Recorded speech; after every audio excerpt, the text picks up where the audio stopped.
ইছলাম ধৰ্মাৱলম্বী লোকসকলৰ আজি ত্যাগ আৰু আনন্দৰ উৎসৱ ঈদ-উল আজহা। আজি সমগ্ৰ ভাৰতবৰ্ষৰ লগতে বিশ্বৰ বিভিন্ন ঠাইত উদযাপন কৰা হৈছে পবিত্ৰ ঈদ। সমান্তৰালকৈ চৰাইদেউ জিলাৰ বিভিন্ন ঠাইৰ লগতে মথুৰাপুৰতো ত্যাগৰ বাণীৰে সমূহীয়াভাৱে ঈদৰ নামাজ সম্পন্ন কৰে ইছলাম ধৰ্মাৱলম্বী লোকসকলে। পুৱা 7:30 বজাত মথুৰাপুৰ ঈদগাহ ময়দানত মথুৰাপুৰ আৰু মথুৰাপুৰ মাজগাঁও জামাত একত্ৰিত হৈ ঈদৰ নামাজ সম্পন্ন কৰে। নামাজৰ পিছত এজনে আনজনৰ সৈতে কান্ধত কান্ধ মিলাই আলিংগন কৰি পৰম্পৰা ভাতৃত্ববোধৰ নিদৰ্শন প্ৰদৰ্শন কৰে। ঈদৰ নামাজ পঢ়াই মাজগাঁও জামে মছজিদৰ পেছ ইমাম মৌলানা মুজাক্কিৰ হুছেইন কাছিমিয়ে।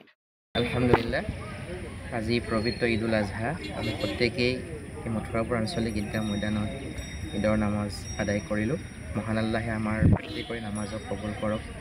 লগতে মই আজিৰ এই ঈদগাহ ময়দানস্থলীৰ পৰা সমূহ অসমবাসী ৰাইজলৈ পবিত্ৰ ঈদ-উল আজহাৰ আন্তৰিক শুভেচ্ছা জ্ঞাপন কৰিলোঁ।